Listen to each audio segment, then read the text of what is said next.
Galera, beleza? Como é que vocês estão? Meus amigos, o vídeo hoje tá aqui em 6 partes.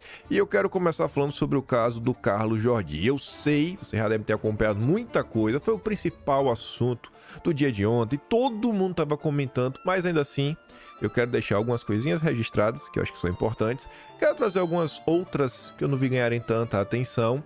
Quero falar sobre uma nota interessante da Bia Kicis, e eu vou falar para vocês por que eu achei que é interessante, e essa nota vai nos conectar até com o terceiro tema. Mas no primeiro eu quero falar sobre um vídeo também que andou circulando, de uma deputada petista, concedeu entrevista numa rádio, falando de Bolsonaro. Isso nos conecta com o segundo tema, que tem até umas notícias legais, e que também vai nos conectar ao terceiro. E eu sei que o momento atual do Brasil tá bem ruim, todo mundo olhando, falta às vezes esperança, e o terceiro tema vai falar sobre isso. Não é só pra fazer aula de autoajuda e coach, nada a ver com isso. Tem algumas coisas acontecendo, coisas concretas, que eu quero mostrar pra vocês. Pra vocês olharem e falar, rapaz, eu acho que isso faz sentido, eu acho que vocês vão gostar. Normalmente eu cumpro com o que eu prometo. Não vou falar nada do que vai ter ali, mas eu te peço, não pula, vê o primeiro, vê o segundo, que vai fazer muito sentido na hora que a gente conectar tudo no terceiro. Aí depois, a gente vai falar do Lula e seus amigos, Guido Mantega, que já é inclusive um contraponto ao que a gente fala no terceiro tema. Se der tempo, quarto tema, falar do Brasil do Dilma, que segue dando errado, e mais uma notícia diversa sobre o Brasil no final. Mas vamos lá, vejam só. Bem rapidinho, passando sobre algumas coisas, porque acho que vocês já viram, mas eu quero destacar, até porque o que eu trago em vídeo, opa, meu que eu separo, né? No final do dia vai parar no Atlas, vai entrar aí pra nossa história. Daniela Lima diz que ela teve acesso à íntegra do relatório do Ministério Público Federal. Está sendo padrão, já há um bom tempo, tudo que acontece na Polícia Federal, a Rede Globo, mais especificamente a Globo News, recebe assim, em primeira mão. O Google deles é muito diferente. E aí, o que eu queria destacar é o seguinte, Samuel Panche, jornalista do consórcio, deve estar em alguns grupos aí da turma, né, do consórcio. Aí ele fala assim, ó, vocês vão bugar muito se eu disser que o método que possibilita jornalistas terem acesso tão rapidamente aos autos, que baseia as operações como essa contra Carlos Jordi, é o mesmo que fazia jornalistas terem rápido acesso às informações da Operação Lava Jato? É tudo constitucional. E normalmente o jornalista, assim, a operação é sigilosa para que está de fora, mas as partes estão ali, os investigadores, o pessoal às vezes tem acesso a uma coisinha ou outra, né? Se você conhece essa galera, talvez você consiga uma lasquinha, uma bitoquinha. E assim como na Lava Jato, além da turma do Moro, né, do antagonista, ninguém superava a Rede Globo. A Globo tinha tudo assim, primeiríssima mão. Entra ano, sai ano, e a gente tem os mesmos problemas. Os mesmos problemas. Meu problema. Isso vai fazer sentido lá na frente. Isso vai fazer sentido lá na frente. Esses questionamentos sobre informações, etc., sabe, essas batalhas que às vezes as pessoas falam lá no post, isso aqui parece que tem um teor político. Isso não está acontecendo só no Brasil. Vamos continuar. Tá acontecendo com tudo. Não é só sobre o Trump. Ah, você tá falando sobre o Trump que tá lá? Não, não é sobre isso não. É mais profundo do que vocês estão pensando. Mas vamos continuar. Um vídeo aí que circulou ontem, não sei se vocês viram, mas se não viram vão ver agora, mas aí eu acho que foi bastante notícia, mas eu quero deixar registrado. O Cacai, advogado, vocês sabem quem ele é, frequenta aí, né, os círculos do lulismo no Brasil. Ele diz que tem informações sobre o caso, vou deixar ele falar. Reais financiadores.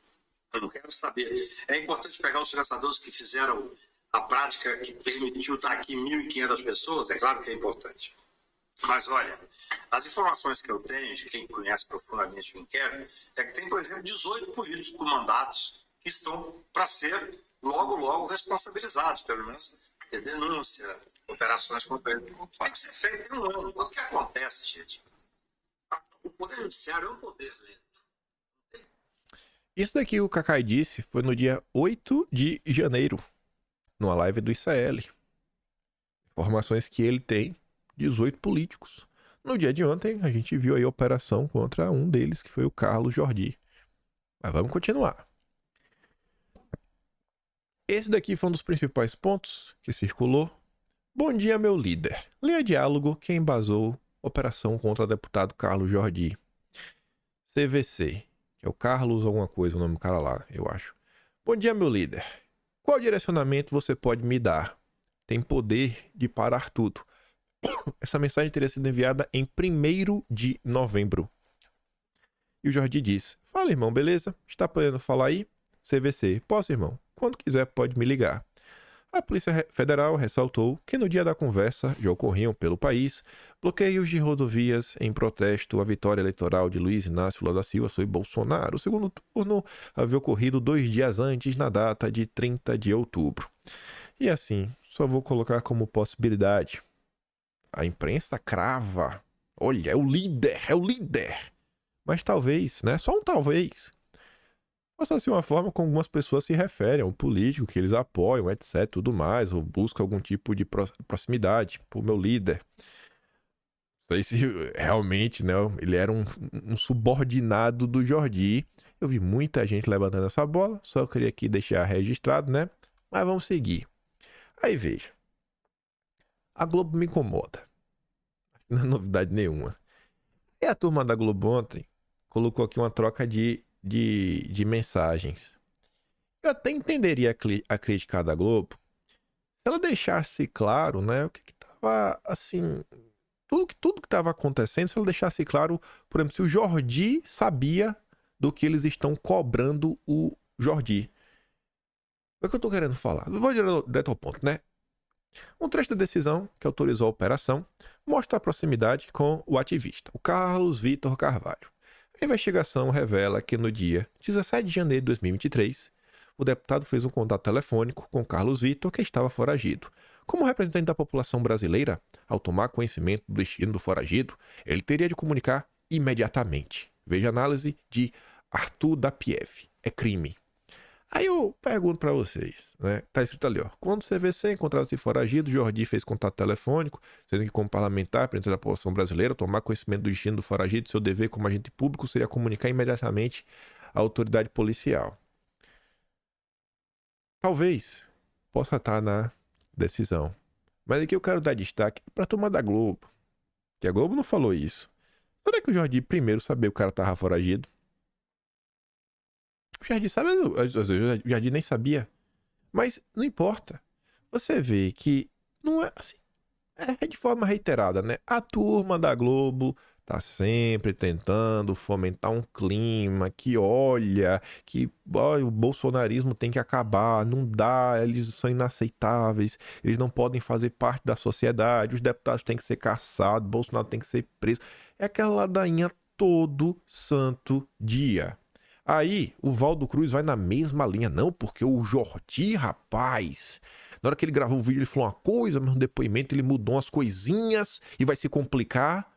Aí um professor, né, direito constitucionalista, o Horácio Neiva, que nem é bolsonarista, ele dá RT na Globo News e diz: gente, não existe juridicamente mudança de versão entre o que a pessoa disse numa entrevista e num depoimento.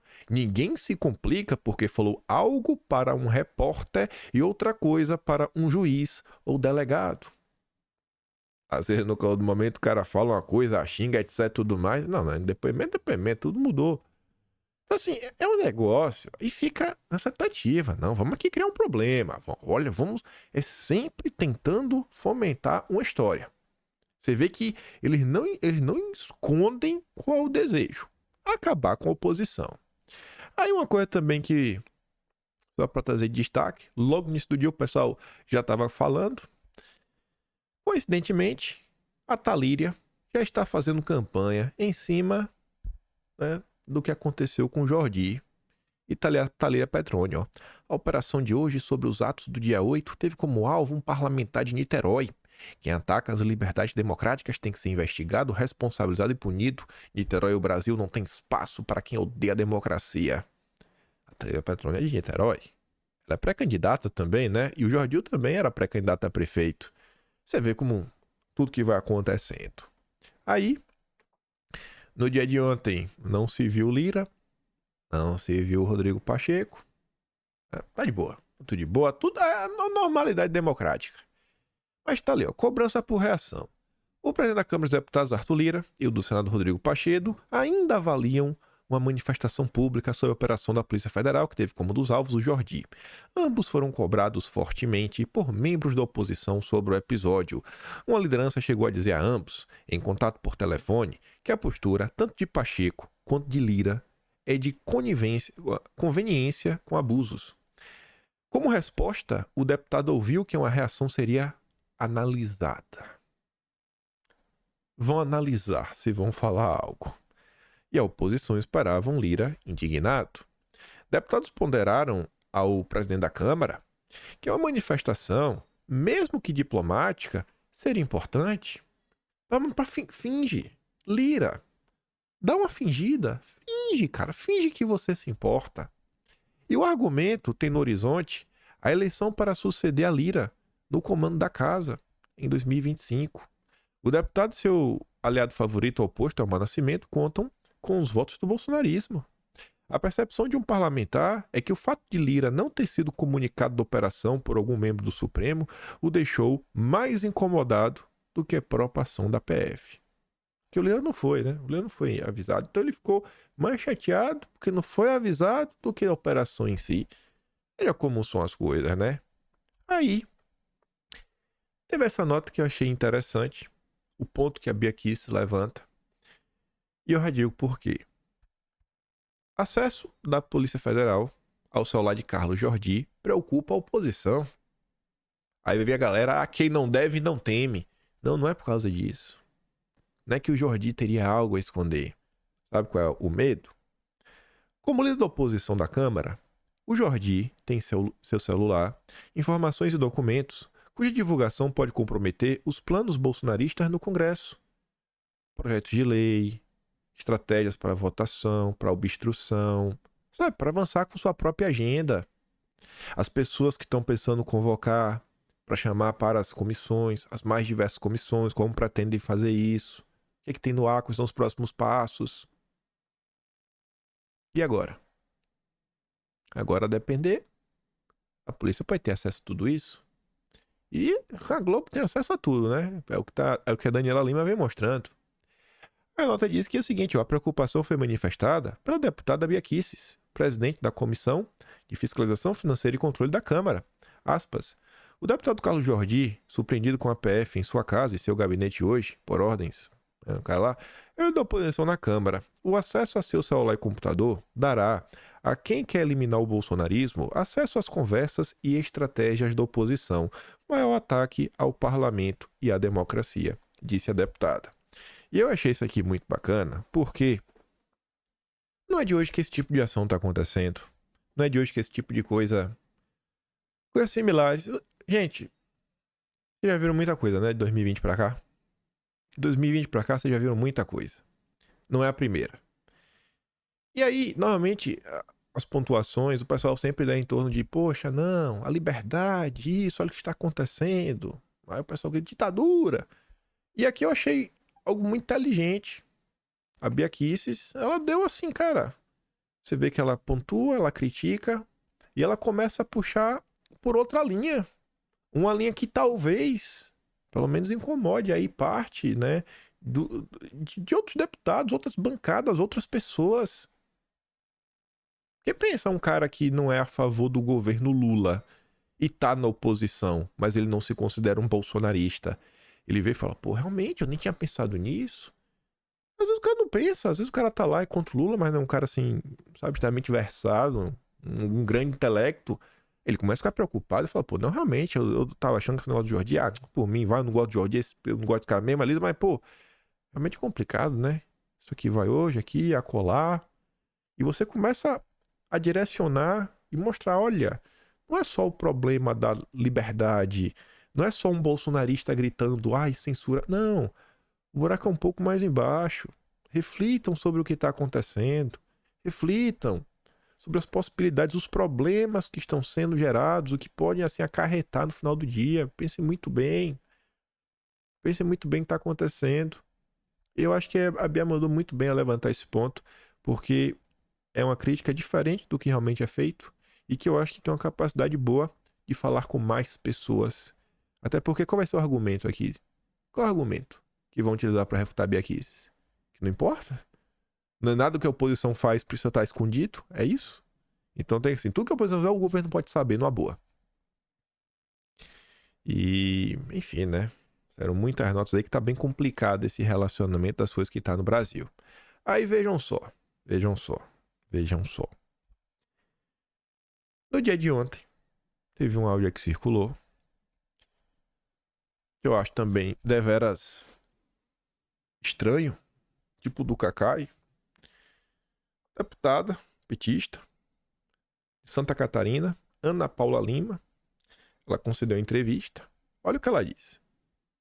O ex-presidente Bolsonaro virá em Itajaí apoiar. No caso do PT, teremos Lula aqui na campanha para prefeito?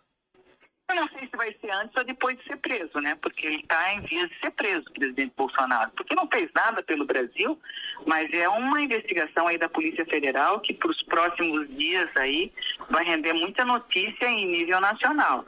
Até o presidente do PL, que é do partido dele, já está apoiando o presidente Lula. Então, acho que do lado... Acho que o Valdemar Costa Neto, então do lado de lá, eles estão com problemas. Mas o Valdemar Costa Neto também já foi preso, sim. Sim. O presidente Lula também já foi preso. Sim. Mas o presidente Bolsonaro aí tem muitas coisas contra ele, né? Que é tal o suficiente. Você vê, né? Não sei se vai ser antes ou depois dele ser preso. Ele está em vias de ser preso, achou muita coisa, etc, tudo mais. Fica assim, olha como são as coisas, né? E aí eu acho que isso só gera mais desconfiança na sociedade. Mas eu não quero nem focar muito nisso. Porque eu acho que eu já sei qual a opinião de vocês. Tá todo mundo vendo aí, né? Acho que as pessoas nos questionam muito sobre a atuação das polícias, sobre o governo Lula. E aí depois que ela fala isso, veja que engraçado. A deputada estadual do PT fala, não, até agora o presidente do partido de Bolsonaro está apoiando o Lula, está isso, já está com a gente, Valdemar da Costa Neto. Eu não acho que o Valdemar está com o Lula. Não, realmente não acho. Mas sabe por que ela está falando isso? Por causa daquela entrevista de dezembro do ano passado. Agora, né? 3 semanas atrás. Que o Valdemar falou lá uma coisa. E ele diz, mas tirou de contexto, etc. Beleza. Mas percebe que uma fala mal colocada... Percebe que ficar falando de coisas sem um domínio... Percebe que quando você não tem o que falar, é melhor você ficar calado? E percebe também a importância de ter assuntos para falar, ter uma agenda na cabeça, sabe? Ter um projeto realmente assim, porque você vai e qualquer assunto que lhe perguntarem, você direciona para uma metanarrativa que tem ligação com o partido, com os valores, em busca de um projeto de Brasil para a coisa andar, para eleger pessoas, né? Ocupar a máquina. E é sobre isso que eu quero falar algumas coisas. Vejam só. Depois dessa entrevista, ficou lá, um clima ruim, tiveram algumas conversas. O Gadelha primeiro fala que Valdemar faz as pazes com Bolsonaro e decide fazer mudanças no PL. Aparentemente por causa dessa entrevista. Aí fala assim, criticado por Bolsonaro, em razão dos elogios que fez a Lula em uma entrevista, o Valdemar conversou com o ex-presidente da República para acertar os ponteiros. Ainda bem. De acordo com os aliados, os dois se falaram nas últimas horas e se acertaram. Episódio superado, afirmou a coluna, um influente interlocutor em comum entre Valdemar e Bolsonaro. Aí veja. Após a conversa, o presidente do PL decidiu fazer mudanças, tanto na comunicação do partido, quanto em sua comunicação pessoal, ambas alvos de críticas da ala bolsonarista da sigla. Olha, essas críticas estão sendo feitas acho que desde o início de 2023. Nos bastidores, bolsonaristas cobram uma presença mais ativa de Duda Lima, marqueteiro do PL, homem de confiança do Valdemar. Nos últimos meses, Duda Lima tem focado sua atenção na pré-campanha à reeleição do atual prefeito, né, Ricardo Nunes, na qual entrou por indicação de Valdemar. Valdemar vai mexer na comunicação do partido e dele para evitar esse único ponto de turbulência, afirmou a coluna um aliado do cacique partidário. Só um ponto, só tem esse ponto de turbulência, tá bom.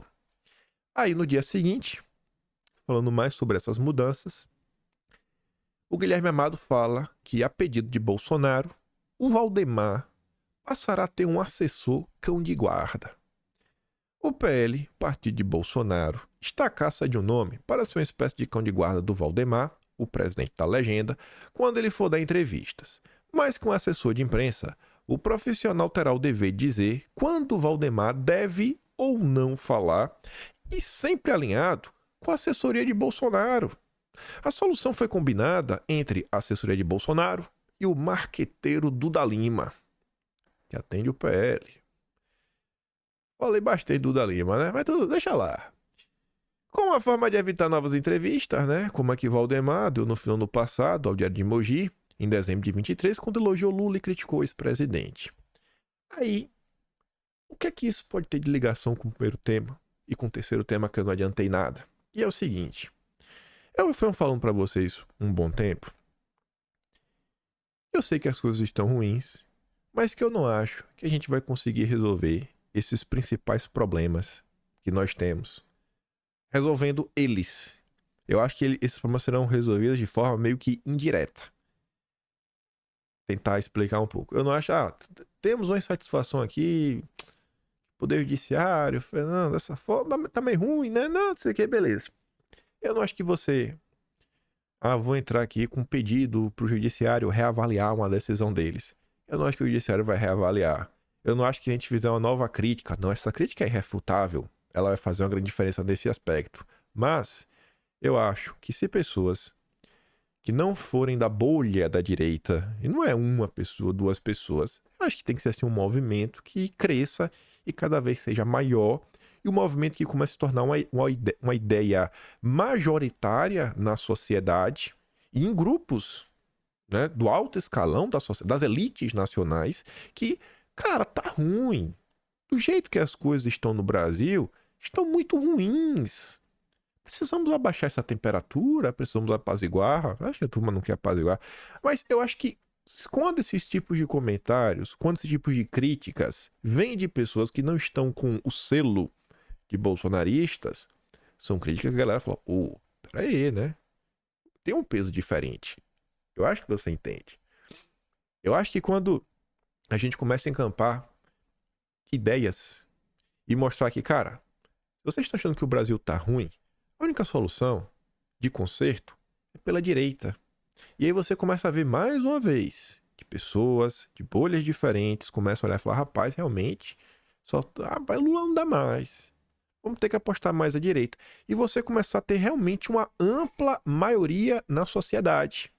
E que eu acho que essa maioria ela não vai ser conquistada nessa pauta da liberdade. Eu não acho que ela vai por aí. Eu acho que tem diversos setores na sociedade que cada um deles às vezes está preocupado com uma coisa. Tem gente que às vezes está preocupado com saúde. Porque a família dele tem alguém, cara, que tá passando por um problema gigantesco, tá na fila no SUS, etc, tudo mais. Aí, às vezes, aparece um deputado que fez uma lei, uma coisa ou outra, e conseguiu agilizar uma burocracia para um remédio. Que ele não é nem os caras... Não, é baratinho. Só que faltava uma licença, Anvisa, fez a ponte, pronto. Resolveu a vida de 1 milhão de pessoas que sofreu naquilo ali. E agora vai ser fornecido pelo SUS. Essa pessoa vai ficar extremamente grata. É um voto que você ganhou e nunca mais vai perder. Às vezes tem alguém que a preocupação é educação, meu Deus, meu filho, etc. O cara vai lá, não, tem aqui, a gente vai encampar um projeto, cursos técnicos, isso faz, nosso menino ganhou emprego. Fala, rapaz, velho, foi aquela turma lá que ajudou minha família. Tem gente que tá preocupado com segurança pública. E através de outras pautas, a gente pode ter mais apoio para a direita. E aí, quem sabe lá na frente, a gente resolve. Eu acho que se a gente insiste na mesma solução, os mesmos problemas e assim, nas mesmas ações, né? Porque nem é solução, que não soluciona. Se a gente continua com as mesmas ações, eu acho que a gente não vai obter resultados diferentes. Não é água mole, água mole pedra dura, tanto bate até que fura. Eu acho que não é bem assim. E aí, falando sobre tudo isso, eu venho agrupando esses assuntos e usando a expressão, gente, precisamos de um projeto de país para pensar realmente nas coisas, dar um direcionamento. E aí, ontem pra vocês, não era hoje pra mim, madrugada. Tava no celular, vendo aqui uma coisinha ou outra. E aí eu recebi um comentário lá no vídeo do outro canal, eu tava lendo.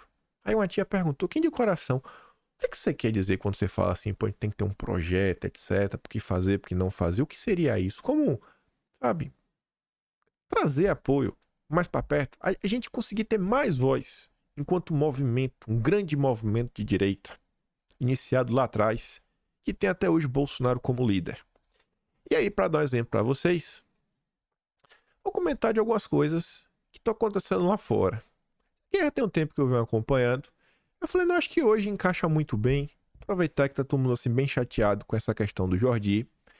Lá nos Estados Unidos, eu acho que vocês devem gostar bastante do Trump. Acho que vocês devem estar torcendo para ele. Acho que vocês não torcem pro Partido Democrata. E eu acho que vocês concordam que os Estados Unidos, lá, as coisas são mais avançadas, né? Lá eles tiveram mais tempo para ter uma direita, para ter ONGs, fundações, think tanks mais à direita. O que nos falta? A gente tá caminhando. E aí, a turma da direita lá, eles têm, às vezes, os mesmos problemas que nós temos aqui. Que é ganhar e não conseguir governar. Não conseguir implementar as mudanças que eles querem. E aí, pensando nisso, um grupo grande da direita, chamada Heritage Foundation, Fundação Heritage, eles se uniram a várias outras organizações, várias outras pessoas, e montaram algo chamado Projeto 2025. Um projeto de transição. Para ser implementado assim que um presidente conservador sentar naquela cadeira. Aí olha que interessante. Vou trazer primeiro o texto da Wikipédia, que não é o texto que está lá no site deles, né? O site deles é uma coisa. O Wikipédia é um texto esquerdizado. Mas veja que interessante. O que é o Projeto 2025? E veja se isso pode ajudar a direita brasileira. Não esse projeto, mas o projeto brasileiro. O Projeto 2025 é um plano para remodelar o poder executivo do governo federal dos Estados Unidos. No caso de uma vitória republicana nas eleições presidenciais em 2024, não é eleição republicana, é uma vitória de um conservador. Estabelecida em 2022, olha o tempo, 3 anos antes, né? Desde 2022 eles estão trabalhando nisso. O projeto busca recrutar dezenas de milhares de conservadores para Washington para substituir os atuais funcionários do Serviço Público Federal que caracteriza como Deep State para promover os objetivos do próximo presidente republicano. Quando Bolsonaro chegou ao poder, será que Bolsonaro tinha um plantel? Não sei se ainda utiliza essa palavra, né? No futebol. Tem lá a lista dos jogadores, o banco. Será que Bolsonaro tinha um bom banco de reservas? Fartas opções para colocar nos mais diversos ministérios, agências, secretarias, fazer as indicações. Será que ele tinha isso na mão? A turma tá pensando isso daqui, para não deixar o Trump na mão. Ou o candidato conservador que vencer. O desenvolvimento do plano é liderado pela Heritage Foundation, um think tank conservador americano, em colaboração com cerca de 80 parceiros. Tem a Turning Point, tem o Charlie Kirk, o Mark Meadows, enfim, nomes aí que alguns vocês devem conhecer, eu devem falar, não conheço nenhum desses nomes. Enfim, são pessoas famosas lá, youtubers, todo mundo. O Projeto 2025, aqui são as preocupações da turma que escreveu, que é um texto mais esquerdizado. Prevê mudanças generalizadas em todo o governo, particularmente no que diz respeito à política econômica e social, política econômica, e ao papel do governo federal e das agências. As agências aqui estão se referindo às agências reguladoras. Eles estão preocupados com os monopólios. O plano propõe reduzir o financiamento do Departamento de Justiça, o DOGE, desmantelar o FBI, o Departamento de Segurança Interna, e eliminar os departamentos de Educação e Comércio do gabinete. Citando como fonte anônima, diz o leitor, diz o leitor, o The Washington Post informou que o projeto 2025 inclui a invocação imediata da lei de insurreição para mobilizar os militares para a aplicação da lei doméstica e orientar o DOGE para perseguir os adversários do Trump. Vai dar um golpe. Será que isso que vai acontecer? Vamos trazer para o Brasil? O mundo está mudando muito. Está mudando muito. A forma de combater os opositores políticos deixou de ser no plano das ideias e começou a ter uma questão meio jurídica, né, de persecução penal, às vezes utilizando inclusive a polícia. O FBI é a Polícia Federal Americana. É a Polícia Federal. E a turma, os conservadores estão percebendo que o FBI, a Polícia Federal, o Ministério da Justiça, cara, ele está dominado. A máquina, a burocracia está dominada pela esquerda. Você tem que refundar. Nesse momento eles estão achando o seguinte, fala, cara, eles, na cabeça deles, eles pensam o seguinte, se a gente reduzir aí as funções do FBI, não vai aumentar a criminalidade, a gente só vai diminuir a perseguição política. Como que você olha pro Brasil? O que é que você acha? O que é que você acha? A gente vai chegar lá. Não vou aprofundar muito nisso, porque aqui tem uma interrogaçãozinha, que era um preâmbulo. E o que é essa interrogação? Pois bem, vamos agora olhar o site oficial do projeto 2025. Quando você entra, você vê isso daqui, ó. Construindo agora para uma vitória conservadora através de políticas, pessoal e formação. Não basta que os conservadores ganhem as eleições. Se quisermos resgatar o país das garras da esquerda radical, precisamos tanto de uma agenda governamental como das pessoas certas, prontas para levar a cabo esta agenda no primeiro dia da próxima administração conservadora. Este é o objetivo do projeto de transição presidencial de 2025. O projeto apresentará em 4 pilares que, coletivamente, abrirão o caminho para uma administração conservadora eficaz. Aí eu cliquei para saber mais sobre o projeto. Aí eles falam a mesma coisa. As ações dos políticos liberais em Washington criaram a necessidade desesperada e uma oportunidade única para os conservadores começarem a desfazer os danos que a esquerda causou e a construir um país melhor para todos os americanos em 2025.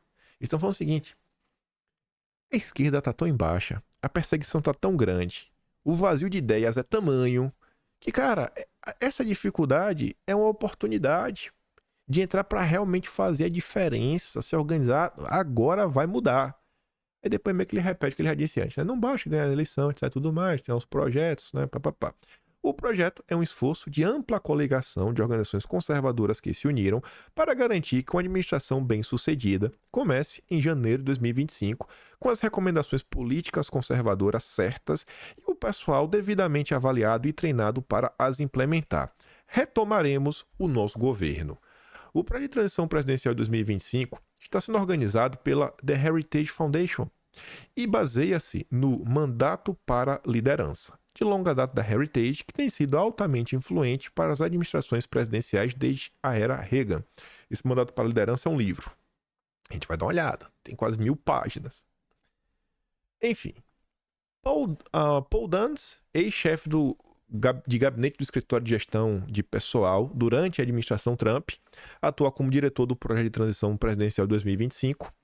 Spencer Schretchen, não sei nem como se fala, ex-assistente especial do presidente e diretor associado de pessoal presidencial, atua como diretor associado do projeto. Projeto grande.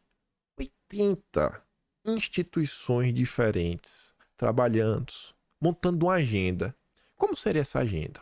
Vamos dar uma olhada. Esse aqui é o livro. Vou traduzir uma parte dele, não índice. A gente vai na tradução automática. A promessa conservadora. Tem um projeto. Esse projeto já existe. Vem sendo construído desde 2022. Aí imagine. O Trump vai para um lugar. Um candidato conservador vai para um lugar. O militante de direita vai para um lugar e, bicho, isso daqui faz parte mais ou menos das ideias que eles defendem. Então aparece uma pessoa meio desiludida com a vida, aquele cara que está preocupado com a educação, ele tem a solução. Ele não é o cara anti. Eu vejo que a direita brasileira, ela é boa em saber o que ela não quer. Ela não quer doutrinação, ela não quer que o Estado decida o que o filho dela tem que aprender. Ela não quer isso. Né? Ela não quer ser controlada, ela quer liberdade. Mas o que a direita quer para a educação? Como é que a gente vai solucionar o problema da inteligência brasileira? Tornar as pessoas mais inteligentes. Você já deve ter visto aquelas pesquisas, o QI do brasileiro caiu, tá? E como é que aumenta? Não, a gente vai dar aula, a gente vai reduzir, tá? Então pronto, esse é uma das propostas. Vamos reduzir essas matérias, sei lá, mais de humanas e focar mais nas exatas. Esse pode ser um ponto. Mas o que mais? E qual o esquema? Porque tem muito estudante, deve ter uns 40 milhões. E faz como? A gente vai investir Porque o dinheiro também é limitado. Vai investir em universidade, ensino médio, ensino básico, curso técnico, vai fazer algum tipo de mudança, voucher, homeschool, vai fazer o quê? Qual é o ponto? Quais são as linhas que vão nos levar?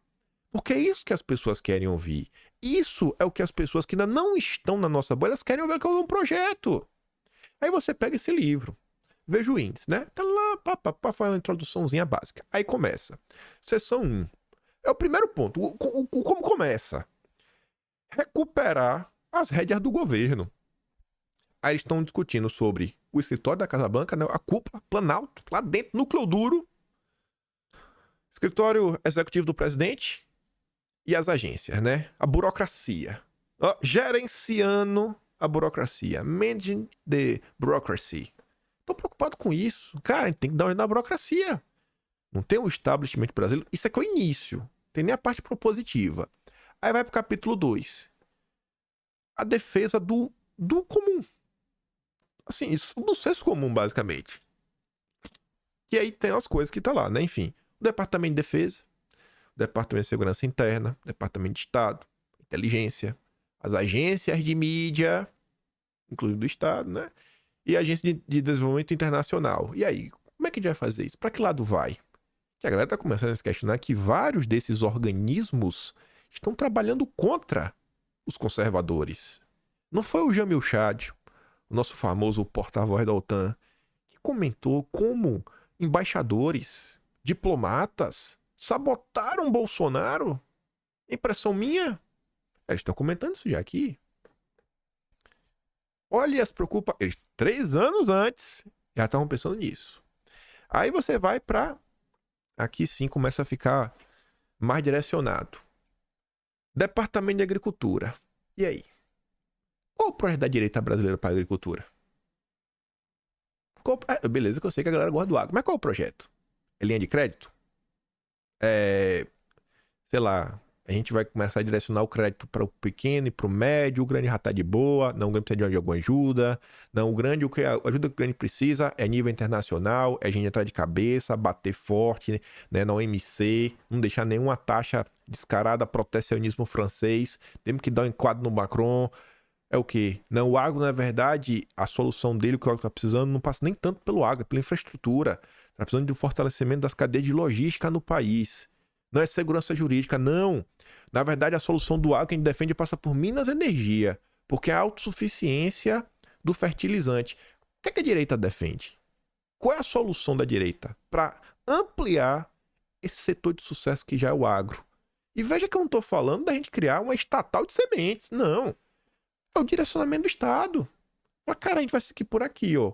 De direita é isso. Porque o Lula a gente tá vendo que apoia pro MST. Departamento de Educação. Esse a gente já falou antes. Mas eles têm uma ideia. E ao final de cada um destes capítulos está lá citações, as referências de tudo eles tiraram. Departamento de Energia e diversos, né? O Ministério de Minas e Energia. Qual é o projeto da direita para isso? Vai investir em tudo? Todas as energias importam? Tem que focar em uma, tem que focar em outra? Tem que ser igual o Lula? A Marina? Não pode ter mais combustível fóssil. Não, a direita é o quê? Vai defender a exploração de petróleo adoidado? Margem equatorial? Ganhar dinheiro como a turma da Guiana tá ganhando? Qual o projeto?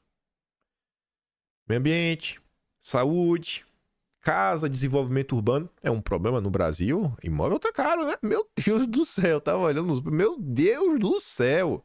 É um problema, tu já pensou?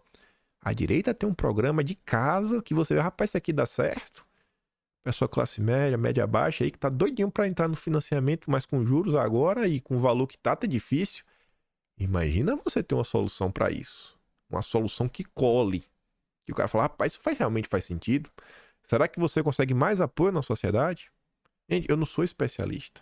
E aqui até um ponto, porque quem pensa nisso daqui na parte do tempo são os tais ideólogos, os intelectuais, os acadêmicos. São pessoas que realmente estudam, se debruçam sobre questões específicas. Eles são especialistas naquilo, eles são especialistas em justiça, eles são especialistas em infraestrutura.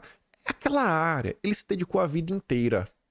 Lá atrás, a gente tinha, sei lá, a gente tinha o Olavo de Carvalho, que leu muita coisa. Pelo menos na parte de educação ele falava. algumas coisas, tava com direcionamento, isso aqui, aquilo, outro, e tocava lá o barco lá no COF. Mas ó, ali era o mesmo exemplo de ideólogo. Você vê, pô, um cara acadêmico, o cara estudou. É porque ele não foi, ai, mas não tem diploma, etc. Beleza, mas vocês estão entendendo o que eu quero falar. Então a gente às vezes olha pra direita, tem os intelectuais. Não sei onde eles estão. E me perdoa, mas não vou ter tempo de sair procurando eles. Até porque eu não sou o intelectual acadêmico. Meu trabalho é reportar e mostrar pra vocês algumas coisas que estão acontecendo, né? Ajudar a registrar um pouco da história. Mas enfim, Departamento de Justiça, transporte, veteranos, eles estão pensando em tudo. Tudo. Foram mais de 400 pessoas que escreveram esse livro. Por mais que tenha lá o nome de um em destaque, eles falam nisso, são mais de 400 pessoas, 400 acadêmicos. E aí tem um capítulo inteiro só para falar de economia, que eu acho que você vai concordar comigo que, cara, no final do dia, economia pesa muito. Os outros temas pesam, mas economia é outro nível. E o ser humano gosta de dinheiro, né? Vamos ser sinceros. Quem não gosta? Quem não gosta? E aí, esse aqui eu me interessei bastante, comecei a dar uma olhada. E eu falei, rapaz, vamos ver se tá. Porque aí que vem a coisa, né? Eu falo, gente, eu tento acompanhar os debates, Estados Unidos, Europa, Austrália, e eu vejo que o tom que eles empregam, assim, cara, só tá mudando, tá colhendo lá o mercado interno, né, esse sentimento patriótico, discutindo sobre soberania, essa discussão tá rolando. Aí agora, eu, o trouxa, tô pensando o seguinte, rapaz, será que essa discussão lá não cresceu e não vingou bastante exatamente por projetos como esse? Onde os intelectuais acadêmicos, eles já estão discutindo isso tem um tempo, então o youtuber, que já vai dar aquela pescada, né, nas ideias, na verdade, ele já tá reproduzindo isso. Tá lá na frente, né, e as pessoas, a massa, né, são os grandes influenciadores, estão começando a debater essas ideias. Que eu tô falando, as coisas estão mudando. E vocês vão ver que a direita americana mais pivotou. E até uma coisa que eu já disse pra vocês sobre, gente, esse negócio de liberal, eu não sou liberal conservador, eu sou conservador nos costumes e na economia. E com a economia conservadora, eles estão falando aqui. Eles estão falando aqui. A gente vai chegar lá. Mas enfim, um capítulo só sobre economia. Aí eu quero abordar um pouco daqueles dois últimos ali, ó. O caso do comércio justo, que é o fair trade, e o caso do livre comércio, livre mercado, né? O mercado justo e o livre mercado são diferentes. São diferentes. O conservador não é do livre mercado. O conservador é do mercado justo. Opa, calma liberal, se controla. Mas enfim, ainda tem o quinto capítulo, que é só sobre agências reguladoras. Olha a quantidade de regrinha que foi sendo tomada no Brasil ao longo de 2023 na era Lula. Principalmente essas regrinhas da agenda SG. Tudo isso daqui sendo debatido há anos, acadêmicos, cada um dando a sua colaboração, unindo várias pessoas. Antes de aprofundar um pouco mais, tu já imaginou se o PL, que é um partido, que tem um CNPJ, que tem muito fundo partidário, que tem uma fundação, tu já imaginou que ainda pegasse os orelha seca? Fala assim, não, vou pegar os orelha seca, não vou nem pegar os inteligentes, mas pega assim uns pé do bó, vai cidadão, vai lá, junta. Aquele que quando pensa tu sente o cheiro de queimado. Mas se botar, passar uns 6 meses estudando, é capaz de sair alguma coisa. Isso daqui é só um livro, um direcionamentozinho. Não é só isso daqui o que eles têm de arcabouço intelectual. O que é que o PL tem, gente? O que é o PL jovem? O que é o PL mulher? O que é o PL 60? O que é o PL? Quais são as bandeiras? É só chavões e frases de efeito. Só chavões e frases de efeito. Conquista quem assim? Ninguém. Só quem se conquista pelo PL é conquistado é quem gosta de Bolsonaro. Por isso que Bolsonaro é o que é. É a lenda. Agora tu já imaginou se a turma do PL quisesse ajudar? Tu já imaginou se a turma do PL quisesse fazer algo similar? Os outros partidos também? Os representantes da direita também? São das lideranças. A galera que tem condição. Os grandes empresários. Isso aqui eu não vou cobrar da tia do Zap. Pelo amor de Deus, né? Já basta pedir mais alguma coisa para elas. Nesse documento, cara, tem umas coisas que é sensacional. Aqui eu trouxe só um pedaço entre livre comércio e livre mercado. Os caras estão discutindo não só as questões internas, mas a questão externa, analisando assim de forma minuciosa a fundo. Tem uma tabela, são 8 páginas. Cada página tem, deixa eu ver, 1, 2, 3, 4, 5, 6, 7. Deve ter de 5 a 7 itens por página. São 8. Só para analisar a economia do Partido Comunista e analisar o que eles fazem, algumas ações do governo no âmbito se essa ação está protegendo o mercado interno dos comunas de competição e de importação, se aquela ação deles, né, dos comunas, está ajudando o mercado deles a expandir o mercado comuna, se faz parte de segurança e controle dos recursos naturais, essa ação faz parte disso, domínio da tradição das indústrias manufatureiras, chaves, né, tecnológicas, né, etc. Capturar indústrias high-tech, né, que estão crescendo para desenvolver um futuro, tudo mais. Os caras vai ali, vai olhando. Aí, sei lá, você vê aqui, ó. Os comunas têm uma lei de lei de extorsão antimonopólio. Como é que essa lei funciona? Eles estão analisando, entendendo o inimigo. Isso aqui eu nem espero Isso aqui já tá num patamar assim que... Tá num patamar que não é pra agora. Não é pra agora. Não é pra agora mesmo. Enfim. E aí no final de cada capítulo ele sai deixando assim uma proposição. Cara, a gente tem que fazer isso daqui, ó. Isso aqui é só em relação aos comunas.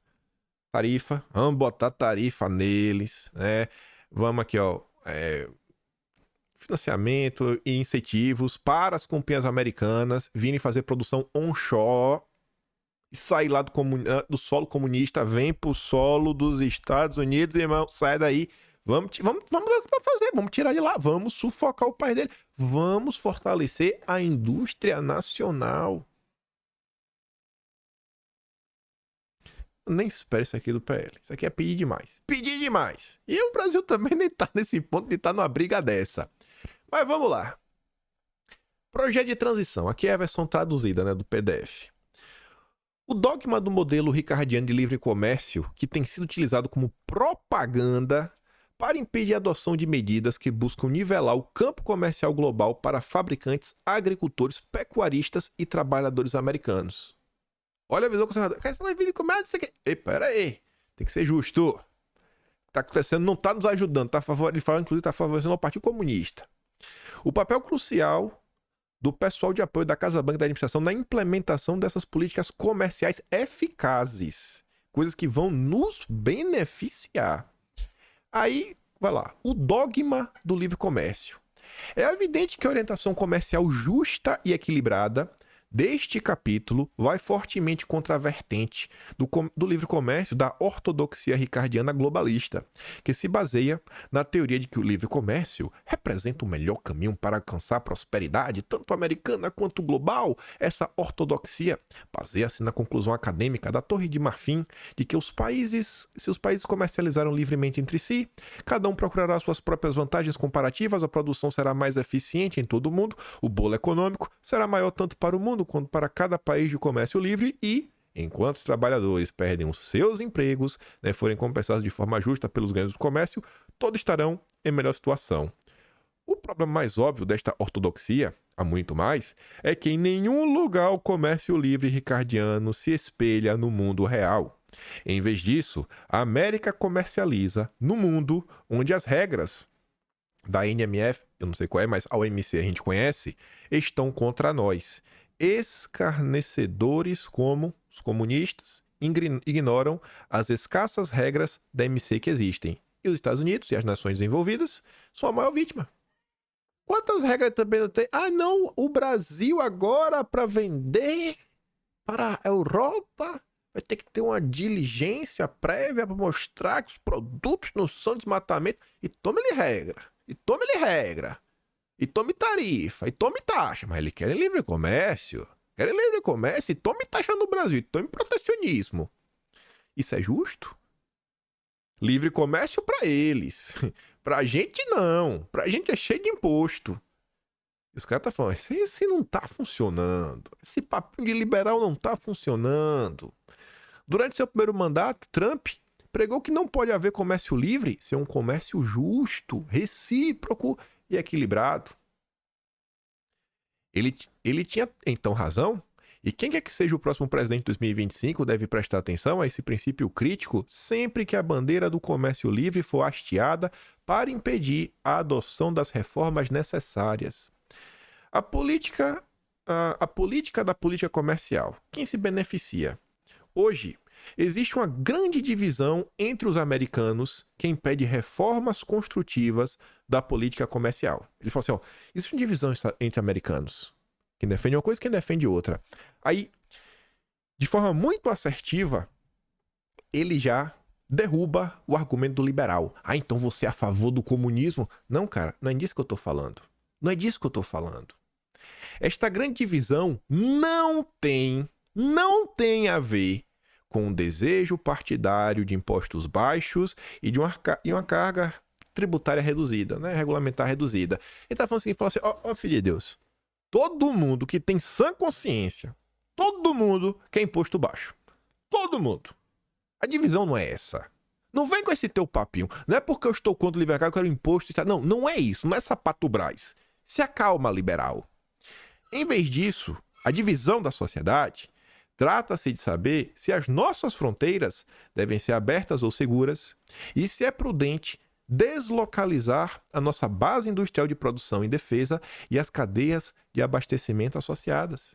Porque tem gente que, não, o importante é o lucro. Bota lá as fábricas lá no país comunista, a gente vai produzir barato e não tô nem para nada. Aqueles que apoiam fronteiras seguras e procuram deslocar mais a produção e as cadeias de abastecimento americana fazem-no para aumentar os salários reais dos trabalhadores americanos e para melhorar a nossa segurança nacional. Eu não sei. Eu tô do lado dos conservadores americanos, que acham que você tem que melhorar o salário do seu povo. Você quer melhorar o salário do brasileiro ou você tá só pelo lucro? Eu acho esse caminho aqui o melhor. Alguns americanos têm historicamente apoiado a abertura de fronteiras e a mudança, né, de empresa, etc., como modelo comercial ricardiano que pressupõe um livre fluxo de trabalho e capital. Em particular, uma política de fronteiras abertas, que permite a migração ilimitada de mão de obra barata, deprime os salários americanos e, portanto, aumenta os lucros das empresas. O problema político óbvio na adoção de muitas dessas políticas aqui propostas é que elas enfrentarão a oposição de grupos e de interesses especiais que beneficiam de fronteiras abertas e da deslocalização e que contribuem generosamente para ambos os partidos políticos. Você conhece no Brasil algum empresário grande, e às vezes ele se utiliza de coisas que vêm de outros locais, é fazer varejista, às vezes até mulher, né? Que quer que até os juros abaixo, que pede imposto pro pobre que vai comprar na Shopee, na Shine. E aí, se bem que tem outro empresário também que tem várias empresas. Nossa, esse daí, Ave Maria, doa pra todo mundo. Será que esta turma quer esse tipo de mudança? Isso significa que os lucros deles vão abaixar. E são esses empresários que financiam as campanhas. E os conservadores estão falando, essa turma tá vindo aí.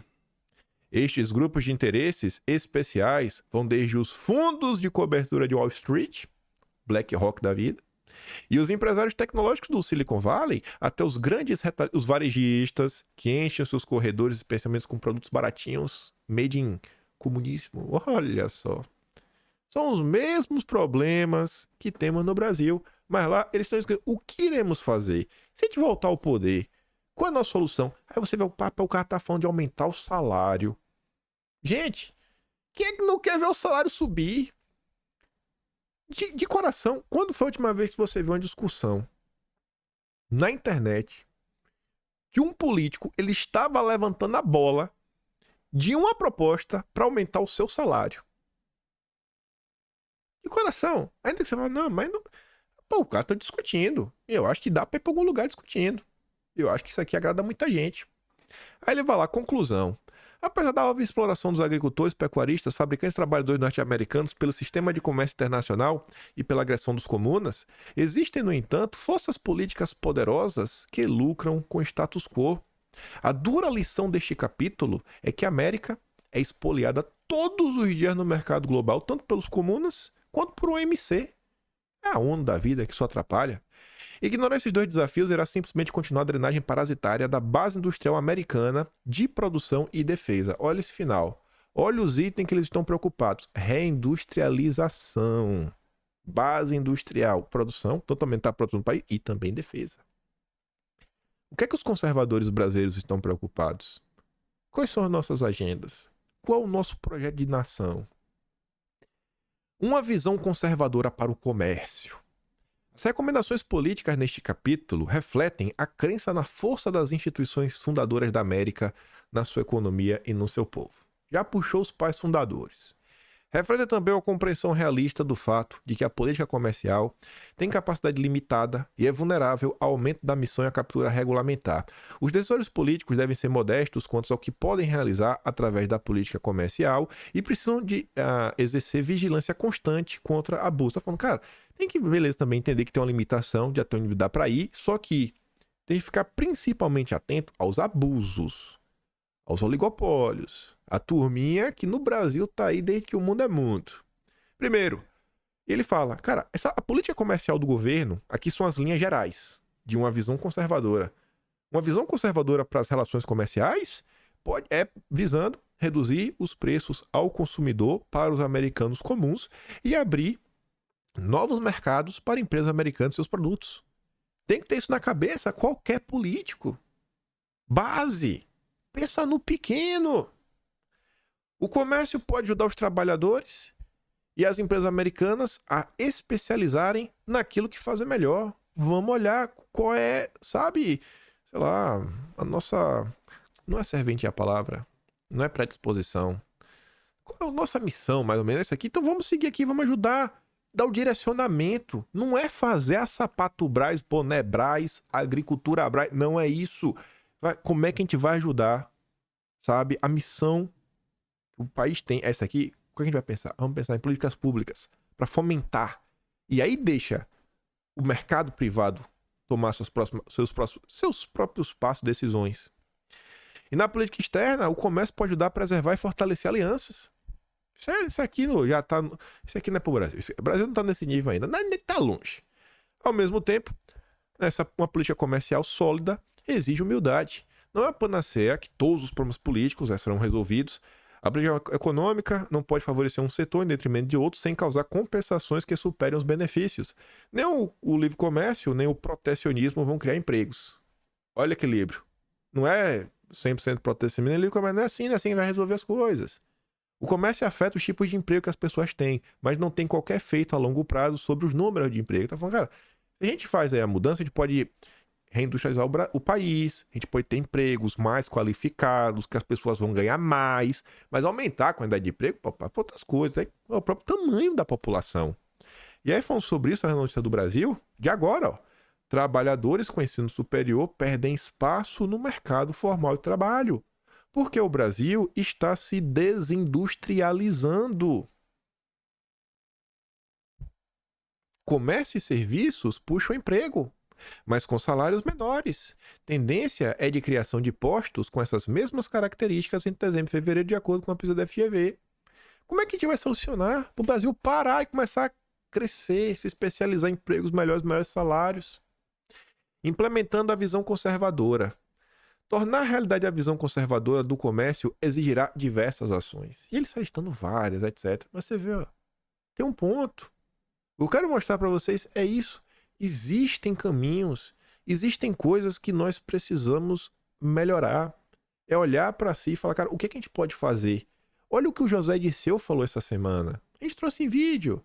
Cara, a esquerda tem que se reinventar. A direita também. Gente, não estamos mais em 2018. Bolsonaro... ele não é mais uma novidade. Não é mais. A gente tem que se reinventar. Temos que dar o próximo passo. Temos que amadurecer. Em termos de agenda, em termos de conteúdo, em discurso, as palavras que nós utilizamos. Nós não queremos falar com mais pessoas? Eu quero falar com mais pessoas. Eu quero falar. Ontem eu vi um comentário de um cara falando, não sou petista. O cara falando que pra ele o bolsonarismo não era mais o grande problema. Ele apontava outro grupo na direita. Colocava os liberais como pior que o bolsonarismo. Eu vi outra pessoa que votou no PT se perguntando, cara, não sei o que, pô, defendo essas ideias aqui, né, papapá, PPP, e a esquerda agora tá rodeada por ONGs. Isso aqui não dá pra mim, pra que lado eu vou? Basicamente, me perguntando isso. Ela falando que você apoia ideias nacionalistas. Falando, pra que lado eu vou? Porque a esquerda não dá, só apoia a ONG. Gente, que lado eu vou? Tem esquerda e tem direita. Ela tá pedindo basicamente me adota. Me adota. Mas qual é o plano de vocês? É isso. Temos que chegar nessas pessoas. Assim, uma maioria que seja impossível. Impossível de barrar uma mudança da sociedade que a gente quer. A gente tem tantas pessoas nos apoiando, de tantos setores diferentes, que, cara, a coisa vai acontecer. Vai acontecer. Mas a gente tem que discutir, a gente tem que dar o próximo passo. Por isso que eu bato tanto na tecla. Não podemos ficar monotemáticos. Eu entendo que é uma prioridade. Mas bater na tecla todos os dias, o dia inteiro, liberdade, liberdade, liberdade, censura, ditadura, isso não está nos trazendo novas pessoas. Não está ampliando, sabe, o nosso fronte, a nossa turma. Às vezes tem críticas que aparecem, mas ainda não é o que chama. Tem pessoas que estão preocupadas com outras agendas. E que eu tenho certeza que se a gente mostrar pra ela, falar, cara, o que tu defende tem total espaço pra você aqui, ele vem. Mas ele não vai, às vezes ele não vai falar o que ele quer. Às vezes você tem que chegar, às vezes ele nem sabe o que ele quer, mas quando ele escuta, ele fala, é isso que eu quero. Conclusão. Uma política comercial conservadora necessita de uma visão conservadora. Contudo, os recentes desvios desses princípios prejudicaram a economia americana e enfraqueceram as alianças necessárias para conter as ameaças como a Rússia e os comunas. A reafirmação desses princípios, através de políticas de abertura, dinamismo e comércio livre, irá impulsionar a economia da América a tornar-se mais resiliente contra crises e eliminar oportunidades para os progressistas e os rentistas utilizarem as alavancas do governo para os seus próprios fins. Redescobrir os princípios conservadores na política comercial e abraçar a longa história da América como a principal república comercial do mundo são uma parte importante da restauração de um governo pelo e para o povo. Aí tinha uma citação ali de um cara que eu venho tentando dar uma estudada. Alexander Hamilton, pai fundador. Ele está sendo estudado na parte da justiça. Esse cara também tem uma questão econômica que está nesse meio termo que a galera defende. Nem protecionismo, nem totalmente livre mercado. Veio na escola de List. Tentar sair. O mundo não é dicotomia. Não é ou você é libertário ou comunista. Calma. Existe, né, uma matiz de cores. Calma, irmão. Respira, liberal. Respira. Aí pega tudo isso e veja, vamos voltar pro Brasil. A gente tem que voltar pro Brasil. A gente não pode terminar nos Estados Unidos. A popularidade de Lula cai quase 10 pontos na maior cidade do Nordeste. Eu achei uma baita coincidência. Que a maior cidade do Nordeste é Fortaleza. E eu achei que é uma baita coincidência com a cidade que Bolsonaro foi, rodou, fez, aconteceu. Que o Valdemar, olha que coincidência, né? O Valdemar abriu mão de dar o diretório pro Pele Raiz. Ficou lá com Carmelo Neto. Será que é por... Não sei. Só acho uma coincidência. Mas fala lá, né? Que é a cidade mais populosa. O Lula tinha ganho de 70 a 30. Aí diz que as maiores aprovações do Lula vêm de pessoas que têm até o ensino fundamental. Talvez são pessoas que a gente tem que perguntar o que é que a pessoa do ensino fundamental quer ouvir. Não é só que ela quer ouvir, não vai falar pra enganar. Cara, o que é que a gente tem que elas querem? Qual a agenda que elas querem e que é nossa, mas que elas não sabem? Dos jovens, 16 a 24 anos, e daquelas com idade superior a 60 anos. Essas são as pessoas que a gente tem que conquistar. Já as maiores desaprovações vêm entre os homens, eleitores de 35 a 44 anos e aqueles que têm ensino superior. Aqui é onde a direita meio que já está nadando de braçada. A gente tem que procurar pensar como chegar nesses outros grupos. E você vê, pesquisa mostra esquerda em baixa nas maiores capitais do país. Futura Inteligência fez uma pesquisa e evidencia preocupações à esquerda no país para as eleições municipais de 2024 nas maiores capitais brasileiras.